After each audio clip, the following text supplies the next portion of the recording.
take a seed, you plant it, you grow it, you dry it, you roll it, you smoke it, and it goes down smooth. Hey! Spanning the continent to bring you the truth about cannabis and marijuana law reform. I smoke pot and I like it a lot. CannabisRadio.com presents The Russ Belville Show, the voice of the marijuana nation. Hey, this is great, man. Well, on the earth. Now, here's your host, Radical Russ Belville. Good day, tokers and tokettes and non-toking lovers of liberty. It is Friday, December 30th, 2016, and it's got to be 420 somewhere in the world, and it's almost the end of this wretched year. Yeah, let's finally get rid of this. Yes, 2016, we only have to get through one more day without somebody beloved passing away. What a broken heart we all have here for, having the death of Carrie Fisher followed up by the death of her mother, Debbie Reynolds, on the day she was planning her daughter's funeral. Oh my God. It's like, geez, what else can you do to us, 2016?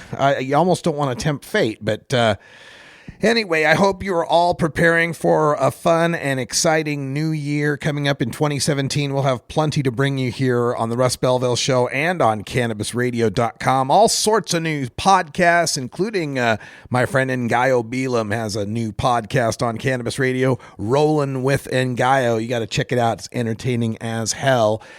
Coming up on today's show, we're looking back on 2016 and playing some of my favorite clips from the year, and we've got a special one to end the year with. I had an extended discussion with the former governor of Minnesota, Jesse Ventura, in our Reformers Readers segment. He was hawking his book, The Marijuana Manifesto, and we had a lively discussion, and so we'll give that to you at half past here, my extended interview with Governor Jesse Ventura. But also here in the first hour, we, of course, will start things off with the Cannabis Radio News. In the headlines today, we've got some shenanigans in Massachusetts to tell you about, a new law to try to address a driving loophole in California's Prop 64. We've got Maine trying to play the run out the clock game as well on marijuana legalization taking effect.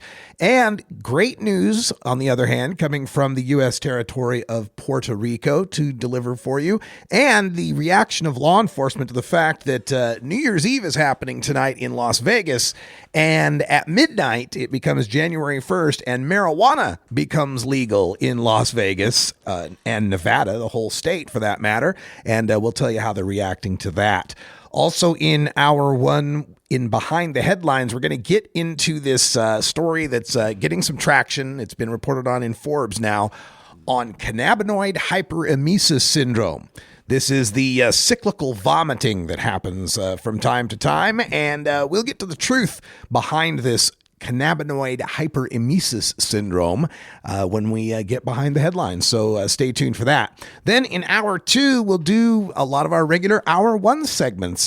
We've got a correction for you on that TGA Friday story that's really not much to correct. But then we're also going to have time for some drug war data mining, and we're going to take a look at the relationship between the price of marijuana and the use of it by teenagers. Does the high price of marijuana deter teenage marijuana use?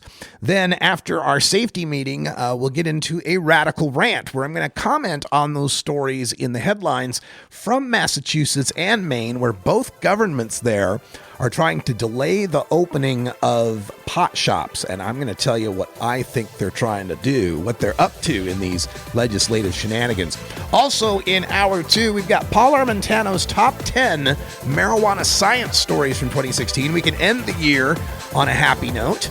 And then we will promptly shut that, no, we'll end the year on a happy note. I'm going to adjust the lineup a little bit. I don't want to close on that last story.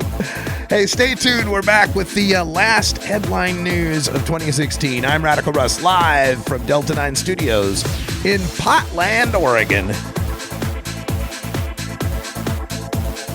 This is the Russ Belville Show on CannabisRadio.com.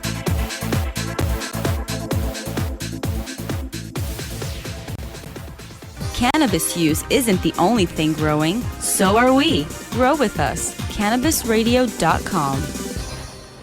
Equio, New Frontier's cutting-edge big data platform, puts the information and answers you need right at your fingertips in real time to help you more effectively run your cannabis business. Go to www.equio.io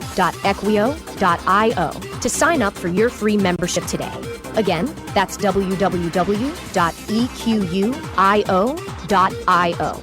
Run with New Frontier and let us help you conquer the wild. I'm Radical Russ from the Russ Belville Show.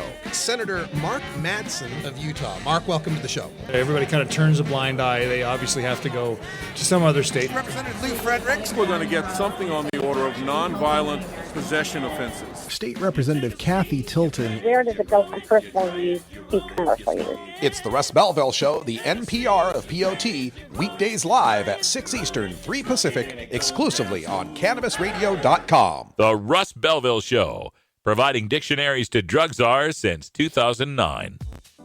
The Russ Belville Show is proudly sponsored by the Marijuana Business Association. The MJBA, called by NBC News the Cannabis Chamber of Commerce, is the fastest growing business association in the fastest growing industry in America. I've been working with the MJBA for years, and I personally invite you to join the MJBA. MJBA also publishes the popular MJ Headline News on Facebook and the MJNewsNetwork.com and Marijuana Channel 1 on YouTube. Visit mjba.net for more details.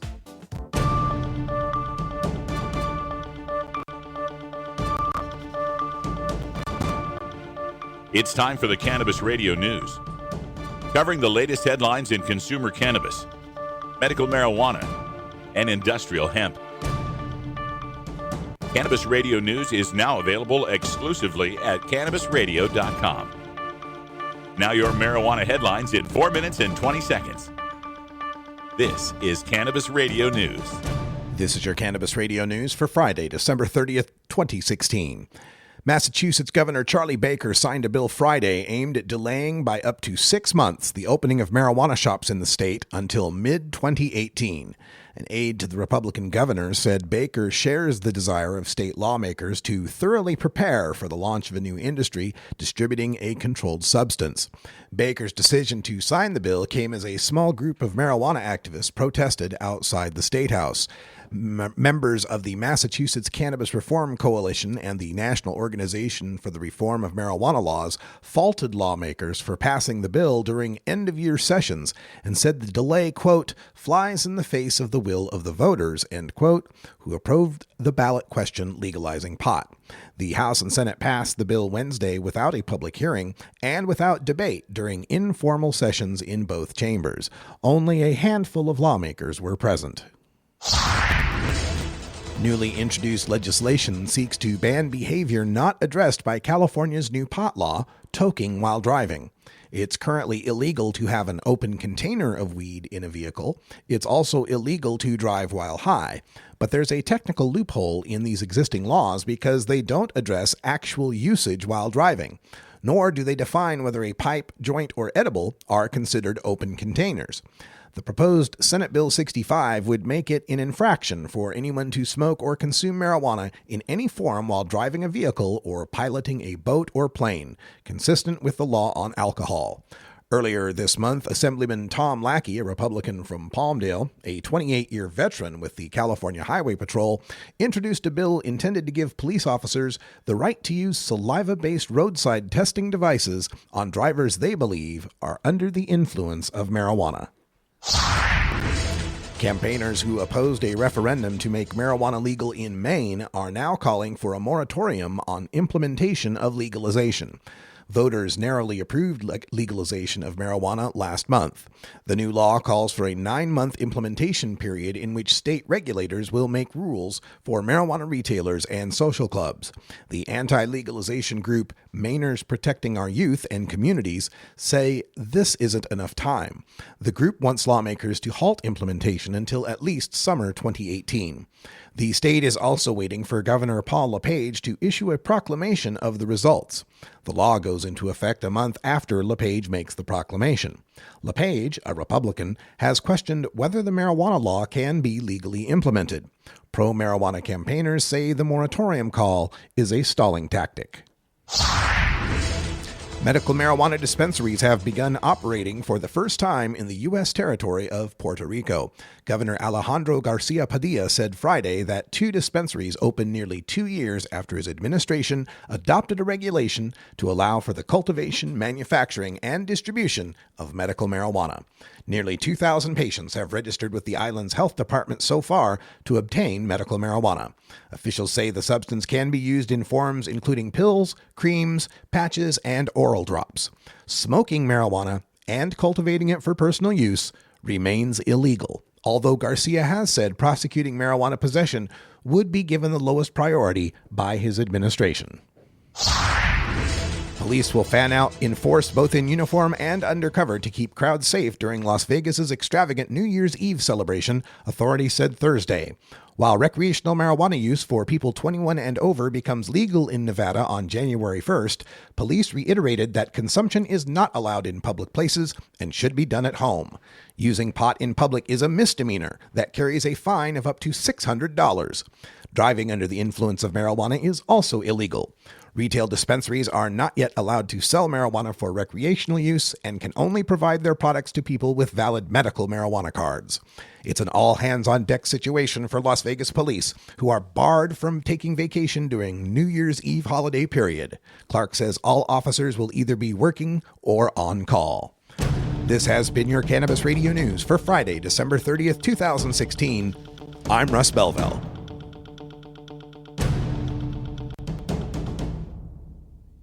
We don't limit how much you smoke, and we don't limit where you listen. Cannabis Radio is now on iTunes, Stitcher, and iHeartRadio.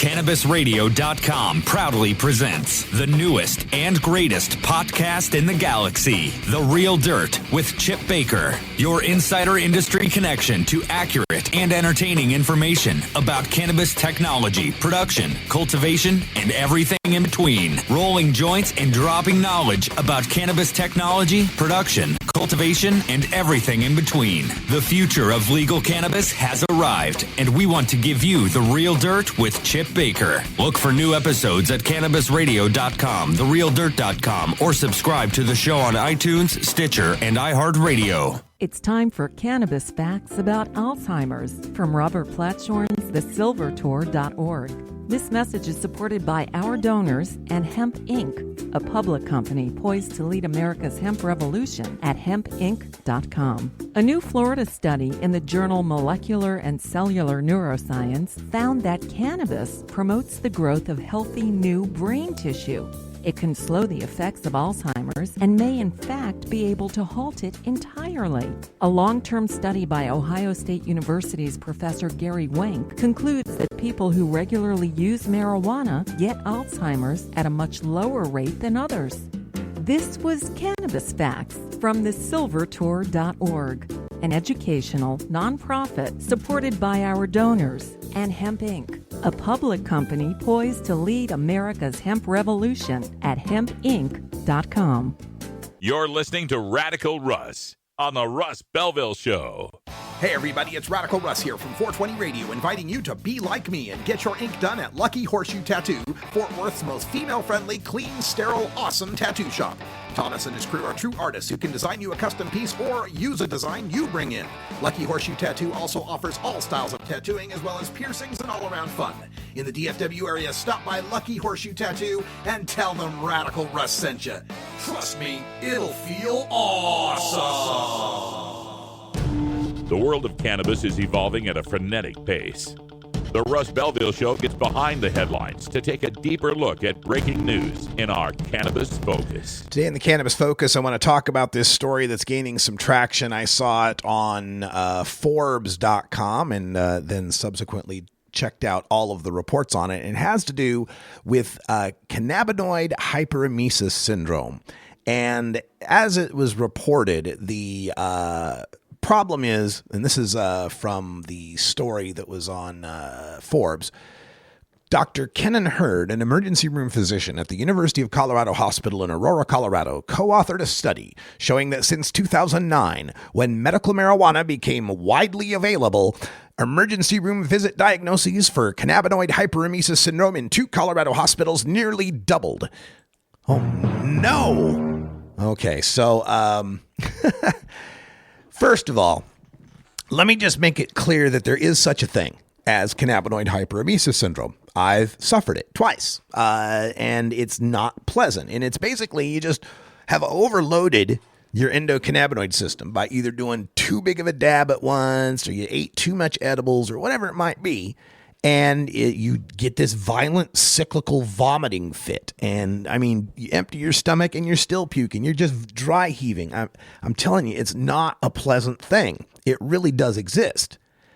But there is no epidemic, folks. This is not like, oh my God, we legalized marijuana and suddenly everybody's puking their guts out.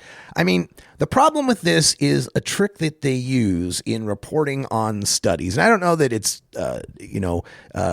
on purpose for some of these outlets or they're just reporting what they're told, but it's when they use a ratio or a percentage to try to scare you with something when the absolute values of this thing are minuscule. All right. This is something I picked up from talking to Dr. Mitch for 8 years now. The quote in question is emergency room visit diagnoses for CHS, the cannabinoid hyperemesis syndrome, the vomiting, in 2 Colorado hospitals nearly doubled. It's like, oh my God, nearly doubled. Well, here's the actual numbers from the study itself. The prevalence of cyclical vomiting visits increased from 41 per 113,262 emergency room visits to 87 of 125,095 emergency room visits after marijuana liberalization.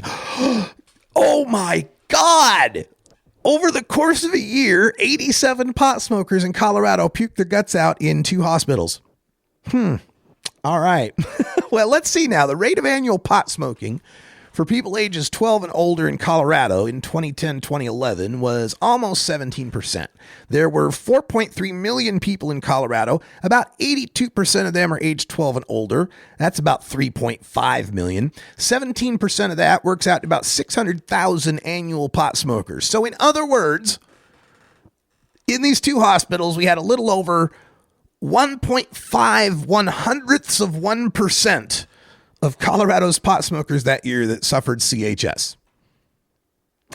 Okay, now, maybe that stat's not entirely fair because the guy that's smoking once a year isn't going to be, the candidate for CHS. It's only be the heavy marijuana users, right? So I'd like to get the daily use figures drilled down for Colorado. I can't find that online, and it's hard to find even daily numbers for the general population, but the Monitoring the Future study recently cited the national daily use rate among college students aged 19 to 28 was at a 35-year high of 5.1%. So even if we pretend that every CHS case was aged 18 and older, and we pretend that the daily pot smoking rate among everyone 18 and older is 5.1%, which it's not. The older folks don't smoke that much, but pretend they do.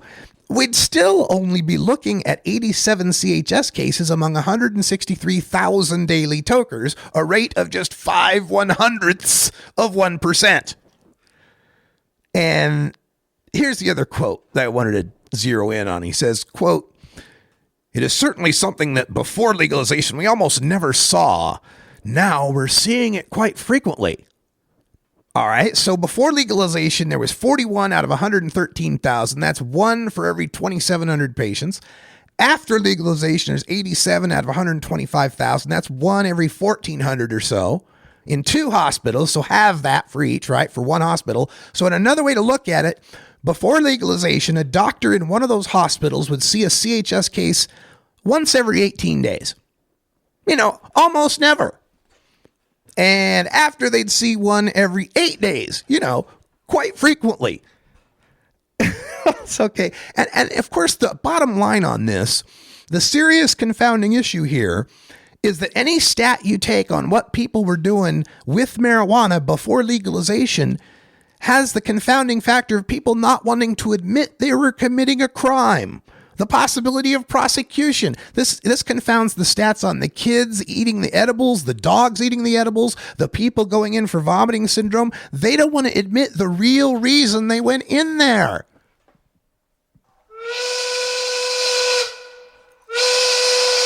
Well, what the hell are we supposed to do, you moron? Well, what I say we do is just to maintain some calm on this and not blare these headlines of, oh my God, there's a spike. That was how one of these places put it. A spike in this cyclical vomiting syndrome. Oh my God. No, there's probably just more people reporting it for what they've always had or not as afraid to go to the hospital for it.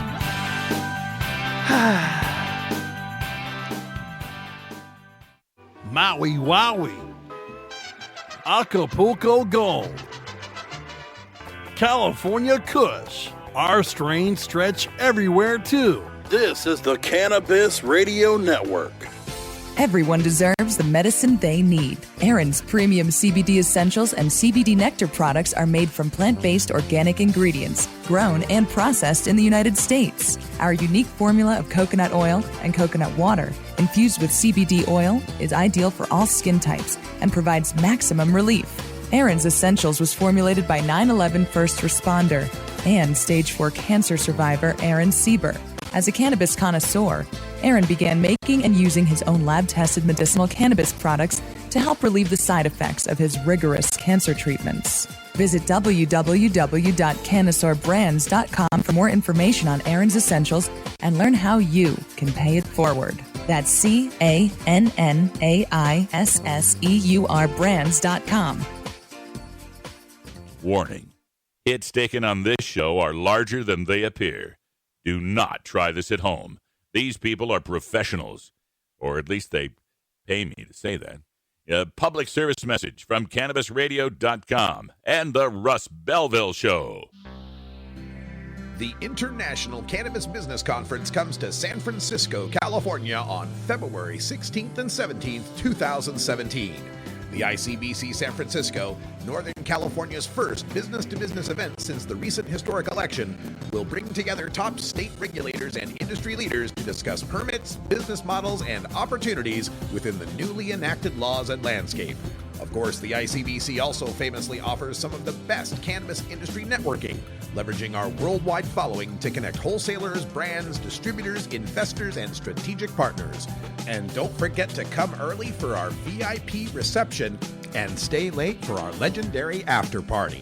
Join us for the longest continuously running cannabis business conference in California at the Hilton San Francisco Union Square, the one and only International Cannabis Business Conference. Visit internationalcbc.com for tickets today.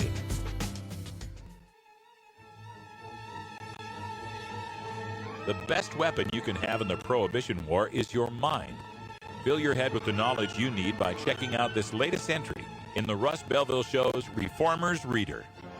All right, welcome back, everyone. It's 45 after the hour, and joining us in our Reformer's Reader is a great guest to the show. We've got the former governor of Minnesota, Jesse Ventura. Jesse, welcome to the show. Nice to be here. Your new book is Marijuana Manifesto. It's your 10th book, and I think the first question on my mind is, what inspired you to want to write about marijuana? It's not the first thing people think of when they think of Jesse Ventura. Well, because I'll get into the story, but it gave me back my quality of life.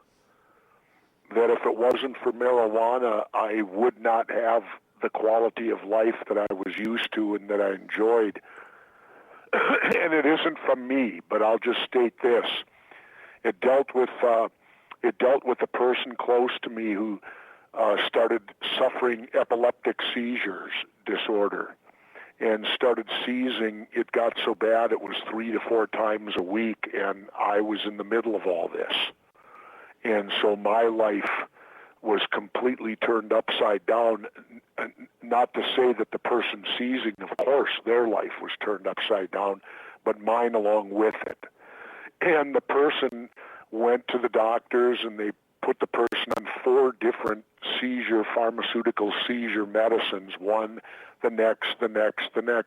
None of them worked. The seizures continued, and all of them had horrible side effects. So finally, the person went to Colorado and got, at the time, called medical marijuana, and it was 3 drops under the tongue 3 times a day. In fact, had a seizure on the way there. And when the marijuana was started then, the seizure stopped. Now in Minnesota, it's legal, medical marijuana, and it's changed over to 2 pills a day. And the person has not had a seizure in over 2.5 years now. And I attribute it completely to marijuana. The only sad thing is, because Minnesota's laws are so restrictive, what would cost $30 in Colorado costs $600 here. And that's one of the impacts of these medical marijuana laws as they've unfurled in this country, is that they've gotten more and more restrictive as they've gone on. I would posit that has to do with them trying to keep it out of the hands of the people who aren't supposed to have it. And that leads us to the discussion of marijuana legalization, which you touch on in the book. We got a lot of states voting on it this year. What do you think so far of the legalization regimes that have gone down in Colorado, Washington, and the other states? I think it's wonderful. It's when you read in my book, you'll read the history of marijuana. And I think people need to read that to understand that in today's world, George Washington, Thomas Jefferson, and probably Ben Franklin would all be arrested by the DEA. They would be charged and probably serving 10 to 12 years in federal prison for being drug dealers. Because marijuana remains a Schedule 1, which is ridiculous. It's the only thing out there where law enforcement gets to say what it is. Nothing else, all other laws are made by elected officials and carried out by legislatures and Congress and things like that. But on this one, the DEA gets to do it. Well, they benefit directly from it. They make money off keeping it illegal. And again, you look at, it was the economic backbone of our country for 160 years. There was a time when we were the colonies where Britain actually ordered the colonies to grow it because they needed it and didn't have the space to grow it. Britain's only about the size of the state of New York. And they didn't have the vast areas in the South and all that.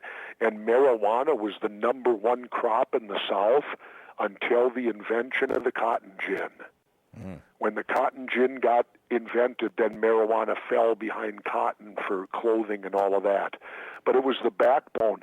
You could actually, in those days, trade marijuana with England in lieu of money. And it was accepted in the barter system. And then, of course, the 30s came along, and William Randolph Hearst and his 26 newspapers, and he used it like today, bought off the politicians in Washington, got it declared illegal because he wanted to corner the market on the paper industry in the fact that he owned thousands of acres of timberland and all these newspapers, and marijuana hemp makes better paper than wood. It's much more renewable. So what he did in the spirit of capitalism, he just got his competition eliminated by the law, which is absurd. And he did it through articles in all of his 26 papers that were horrid. They were racist. They attributed the devil weed to black people.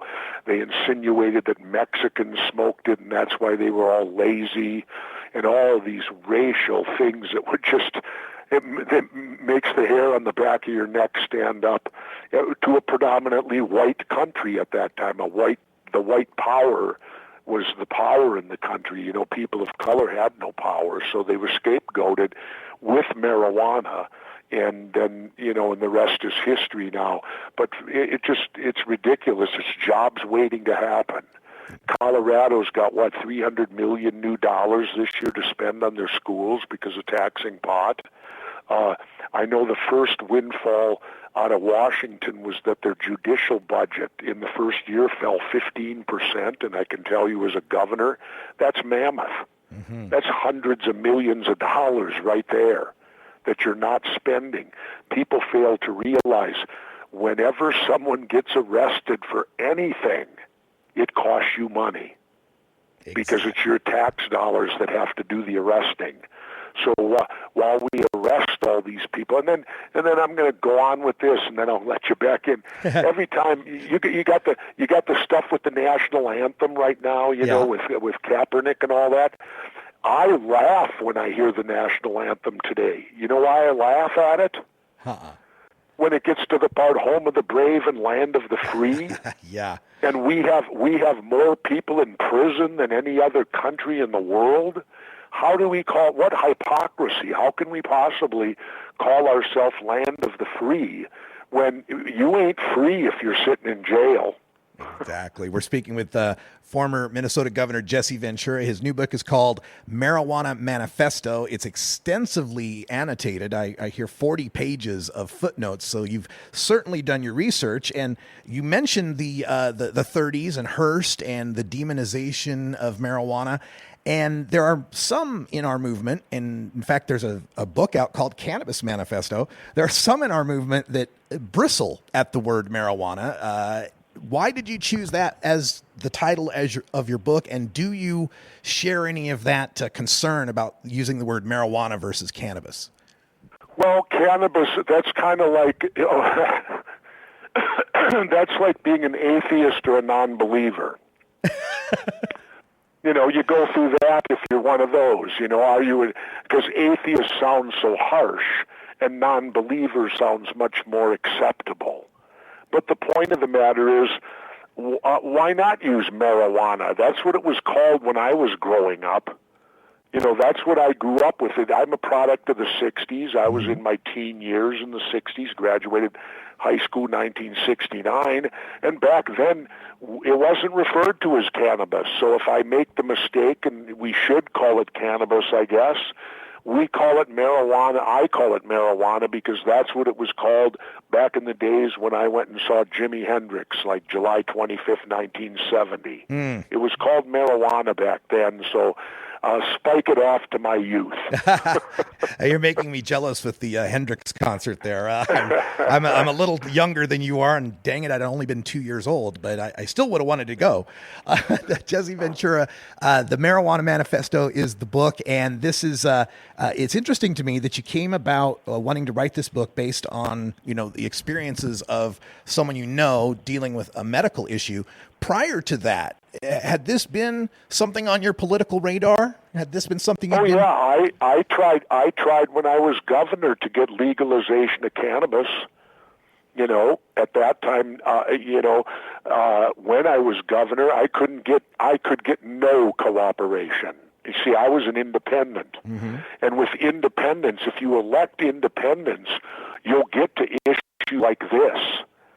But if you continue to elect Democrats and Republicans, then it's the status quo. I couldn't even get anyone to hardly carry a bill on it.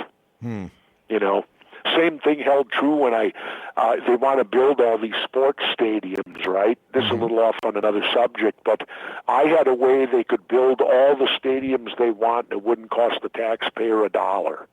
And that is legalized sports betting. Yeah. It's a $3 billion a year industry in Minnesota, $3 billion. Now, if we take what a bookie gets, 10%, that's $300 million new dollars a year. I mean, you could build this new Viking stadium in 4 years and have it all paid for just on the gambling that's illegal. See, that's the big problem here. When you make things illegal, they still go on. You just get no benefits from them because they're run by criminals and there's no tax revenue made on them. In fact, you pay. Since Nixon declared the war on drugs, we've paid like $1 trillion. Have we been successful? Absolutely not. You know, it's an unwinnable war. As I said when I was governor, people are going to do, in freedom, you have to accept the yin and the yang of it. You want freedom, but also part of that freedom is the freedom to be stupid. and man is going to do things that are stupid. And like I told my staff when I was governor, I said, you can't legislate against stupidity. People will do stupid things, and you can't make every stupid thing against the law. And that's what we try to do with people, because in what's supposed to be a free country, if you take drugs, quote, or ingest anything in your body, in a free country, how can you commit a crime against yourself? Yeah, that's a good question. So does this, your stand then on legalizing marijuana, is that extend to other drugs, prostitution, gambling? For me, the big picture, absolutely. Now, when you say, see, because it all comes down to addiction. Addiction's a disease. And, I'll give you a good a good comparison here. Let's think of a situation like this. Imagine if all the Starbucks and all the coffee disappeared tomorrow morning and people couldn't get their caffeine addiction. What do you think would happen tomorrow? I think you'd have anarchy. I think you'd have chaos in the streets. Yeah, indeed. And anybody that had any, boy, they better have a conceal and carry, because someone's going to steal it from them. Good point. Now, you brought up sports and politics, a couple of things I wanted to get to. Before we leave the marijuana issue, though, as legalization is unfolded in Colorado, we've got these industries now that are being built around it, and we've also got celebrities that are jumping in, some that we would expect, like Willie Nelson or Snoop Dogg, others who kind of caught people by surprise, like the former governor of New Mexico, Gary Johnson, was the CEO of one of these companies. What do you think about the industry side of this, and would you ever consider putting your name on some sort of cannabis brand?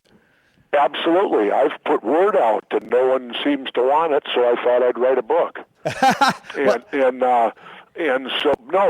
Seriously, I think it's wonderful. It's a whole economic boom to our economy waiting to happen. I mean, how many people out there work in the alcohol industry? How many people out there work in the tobacco industry? Now, those are two legal drugs. When improperly used or properly used, can kill you.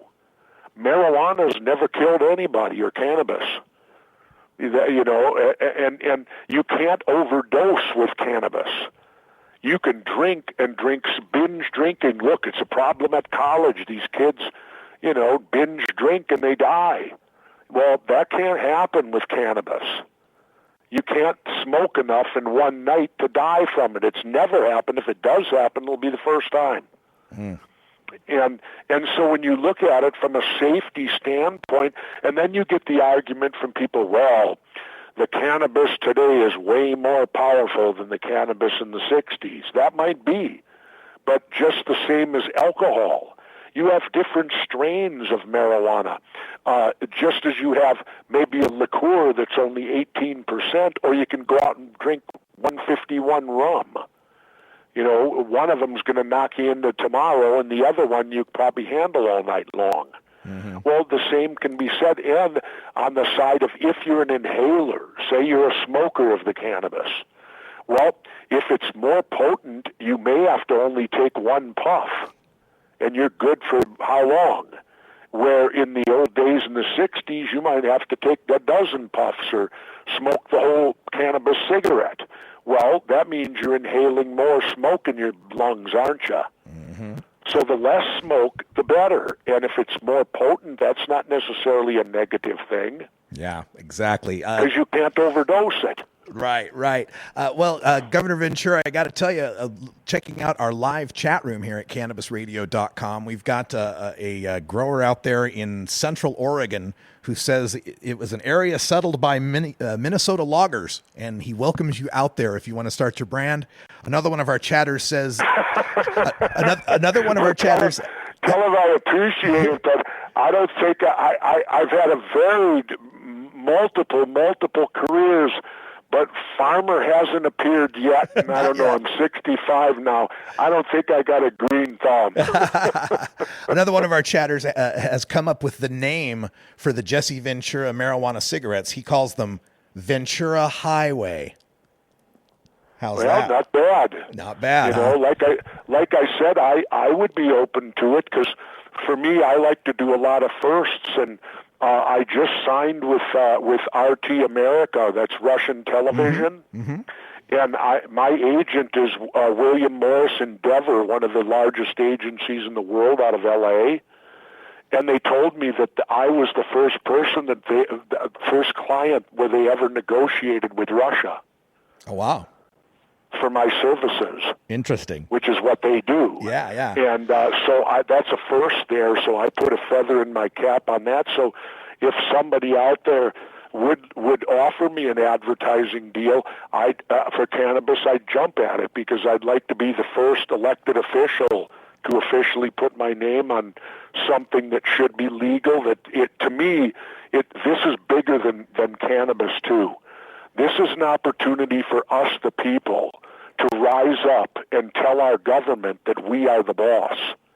Because over 50% of people now across the board, and the more all the time, when they see the good results and get educated, want cannabis legal.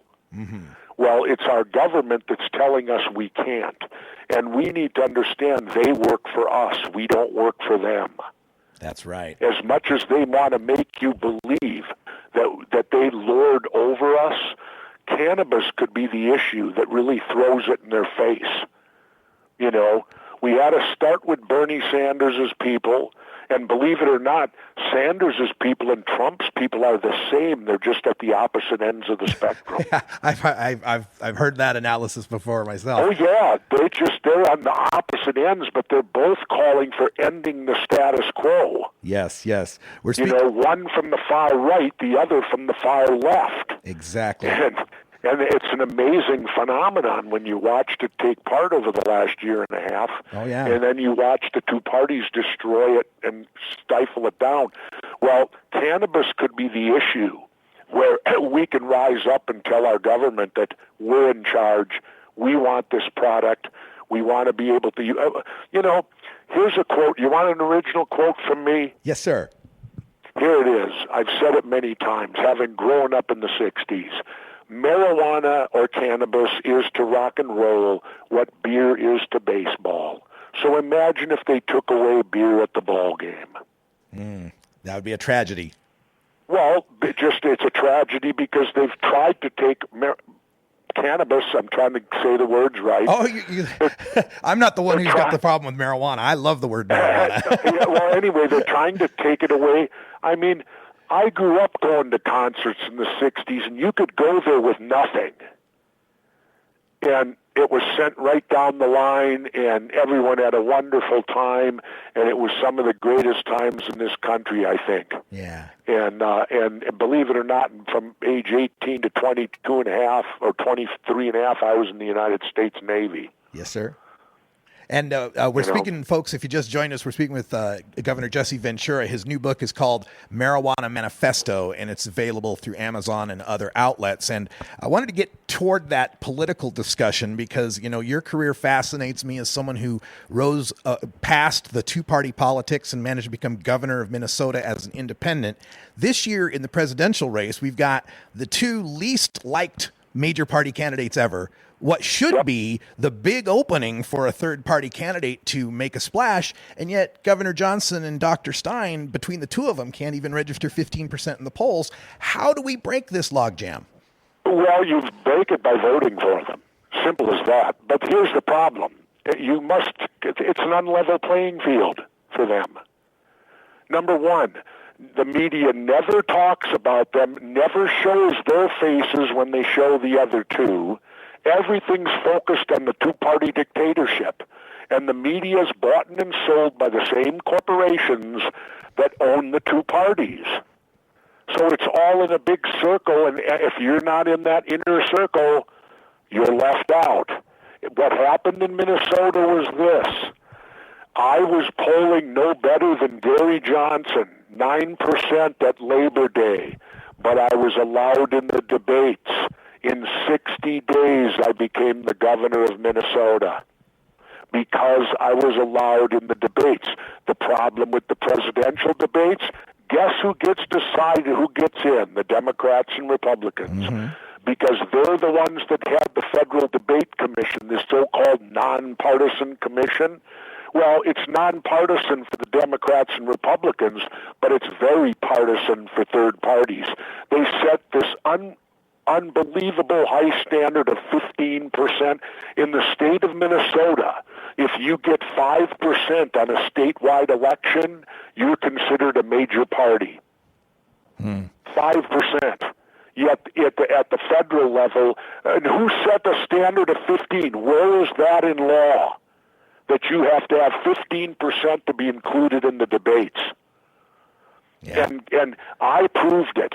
I went from 9% in 60 days and became governor of Minnesota because I was, and you should have seen him scrambling to cancel debates because as soon as I hit the first debate, oh boy, my numbers started heading straight up, and the other two sides were canceling out. We had a debate scheduled in front of representatives of all the high schools in the state of Minnesota that planned for a year, and the major parties backed out of it because I was zooming to the top. So, and they had to do it. People need to understand this is the dirtiest business going. And people who are involved in it, obviously, for lack of a better term, will jump into the mud with the pigs, and the pigs love it. Follow me? Yes, gotcha. Politics is the dirtiest, rottenest, underhanded business there is. They will do anything to win. There's no ethics involved. When I was in office, they never attacked my policies. They attacked me personally. Then they went so far as to the media to attack my children. And that's what you're facing here. That a lot of people wanted me to run for president, but I couldn't bring myself to go in on the whole 100% of doing the job because I fought back. But I will tell you this: had I run and say I got the Libertarian, I'd have been in the debates. I'd have shamed them into it. You know how I would have did it? I would have said, Hillary and Donald, you two want to be the commander-in-chief of the military. Well, I have something neither of you have. It's called an honorable discharge from the United States Navy. And you want to be the commander-in-chief? That requires a person with courage. You don't even have the courage to debate me. And yet you want to run the military, and you want to tell me that you have the courage to do it? Yeah. I'd have shamed them into it. Well done.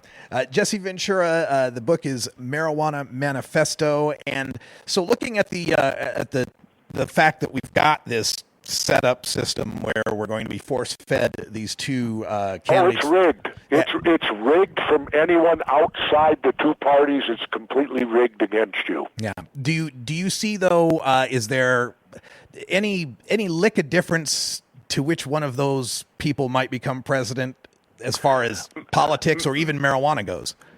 Maybe. Well, Hillary gives you the typical chicken politician answer. She says that, there has to be more studies on cannabis. No, there doesn't. That university over in Israel and the doctor, I might add, funded by the United States, he knows it all. And he's already unequivocally said it could help out the head traumas in the National Football League. They've already said that marijuana cannabis can help post-traumatic stress for all the young and men, women we're sending off to these vile wars that we can't get out of worldwide. It has so many medical uses that really whoever banned it, I think, should go to jail because they've denied humanity. And for all the religious people out there, isn't part of your religion that God put everything here? Well, what right do we as man have then to destroy a creation of God? Because God made marijuana. First page of the book. So, Governor Ventura, I'm wondering, so Oh, I'm sorry. It looks like we've just disconnected, unfortunately, with the governor. My apologies. Let's see if we can get him back on the line here. We just pushed the wrong button. I hate it when that happens. We will bring him right back as soon as I can get that number pasted back in. And here we go. We'll dial back out to Governor Jesse Ventura talking to us from his home. Sorry about the disconnection there. Governor Ventura, Russ Belville again. Sorry for the disconnection. No problem. Anyway, I'll finish my train of thought. God made marijuana, hemp. And so why I don't, and allegedly everything was put here for us to use. And hemp has so many uses. It's criminal. It's that they're not using it. I mean, it's biodiesel fuel to help us get off Middle Eastern oil. Although I say let's get off of all these engines and go solar completely. But anyway, that's another story. But it's clothing. I mean, I love to tell this one. How can it be any more American than the Constitution, the Bill of Rights, and Betsy Ross's original flag are made out of it? Very good point. Governor Ventura. You know, I mean, if I was in a courtroom, I think I could say, I rest my case. Well said. Now, Governor Ventura, you briefly touched on sports, and of course, people know you from your past as The Body. One of our chat room people wanted to know, are you still working out? Are you still pumping iron? Oh, yeah, I just trained differently today. I'm actually, right now, 2 pounds more than I was when I got out of the United States Navy. Wow. Okay. And you said, what, you're 65? I weighed 228 when I got out of the Navy. I'm about 230 right now. I lift weights yet, but I do nothing less than 20 repetitions per set. I do 300 reps a workout 5 to 6 days a week, depending on the body part. And then I really focus in on the elliptic machine because I had a hip done back in 08, and my surgeon at the Mayo Clinic, he doesn't believe anyone over 40 should run. Not that they're incapable of doing it, but the pounding. Yeah. It'll jar and pound your body apart. And with the technology we have today, like elliptic machines and all that equipment you have, I actually listened and I switched over to the elliptic machine. And right now I do anywhere from a marathon to 40 miles a week. Wow. Wow, that's amazing. And I'm on Medicare now. I just turned 65 this summer. Well done, Governor Ventura. Glad to hear it. And along that same line of questioning, I had my own question from my childhood that I wanted to ask, and that is, aside from yourself, who do you consider to be the 3 greatest professional wrestlers of all time? Oh, again, that's difficult to do. It's like anything. You can't compare generations to generations, like, comparing Babe Ruth to Hank Aaron, comparing whatever to whatever. It's just like in this year's Olympics, what's his name, Bella Karai, the big gymnastics coach, they asked to compare this young girl from the U.S. to Nadia Comaneci, his first great student that he took to the gold medal. And he said, you can't do that. It's unfair. It's different times. And so you can't, who's the 3 greatest? Who knows? That's ultimately in the world of pro wrestling. That's in the eyes of the fans.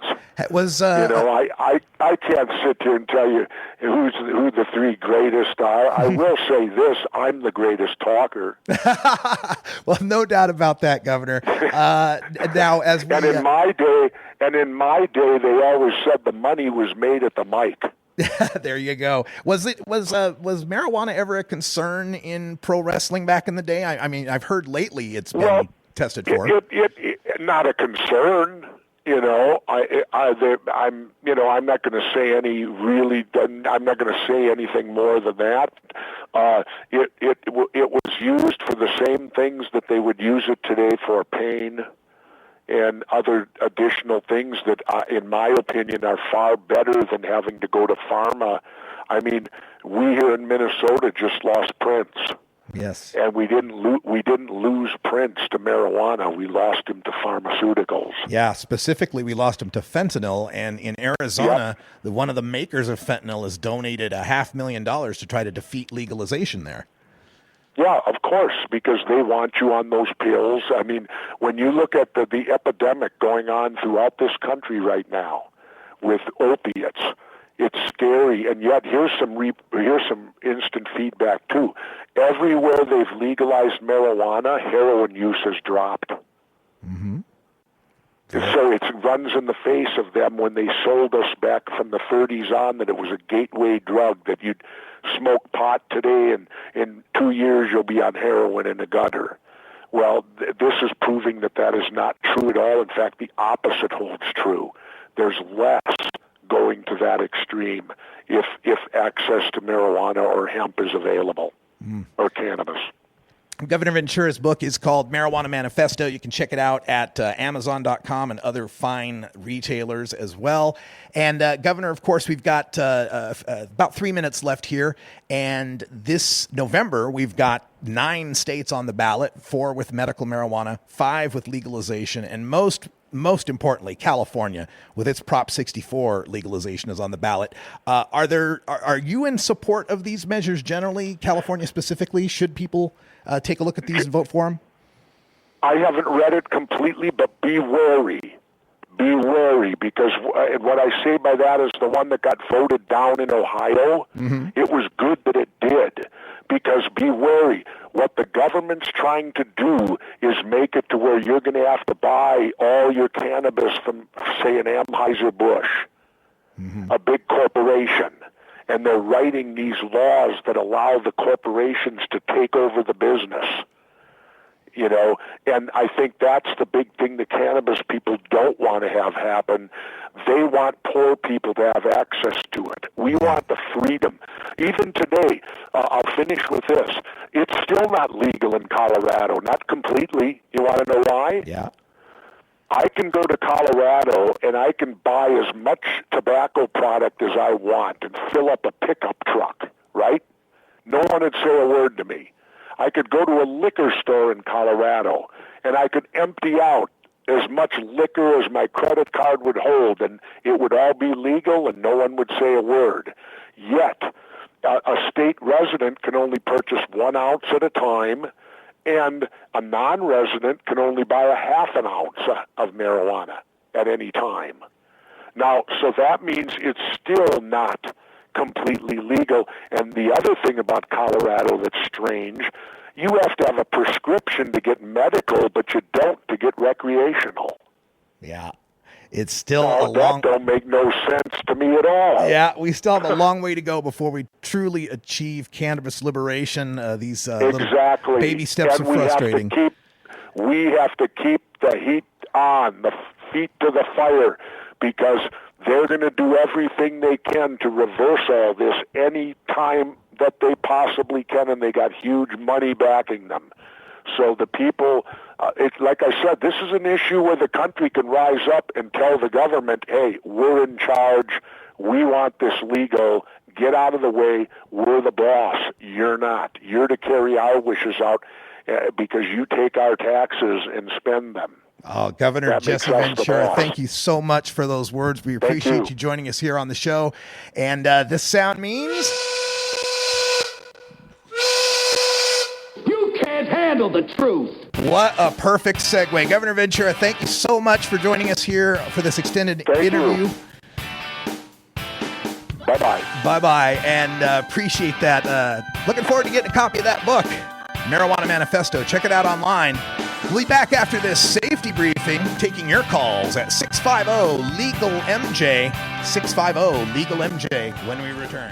Well, of course, that's a pre-recorded interview. Happened around the time of Prince's death. And Governor Jesse Ventura, you know, there's too much there to constrain to 12 minutes, man. I just let him roll. And that was one of my favorite interviews ever. And one of my good memories from 2016. All my good memories from 2016 seem to be marijuana related, come to think of it. Hey, that's the end of hour one. Stay tuned for our last live hour from 2016. All original stuff, no pre-records here. We'll do some drug war data mining on prohibition pot prices. I got a radical rant on Massachusetts and Maine. We'll take a look at the top 10 science stories from 2016 to give us something to cheer about. And then my final thoughts for the year. For everyone here at Delta 9 Studios and CannabisRadio.com, I'm Radical Russ. Thanks for joining us, and until next time, take care of each other, tokers. This is the Russ Belville Show. The Russ Belville Show is blogging and podcasting daily at RadicalRuss.com. You take a seed, you plant it, you grow it, you dry it, you roll it, you smoke it. You take a seed, you plant it, you grow it, you dry it, you roll it, you smoke it. You take a seed, you plant it, you grow it, you dry it, you roll it, you smoke it, and it goes down smooth.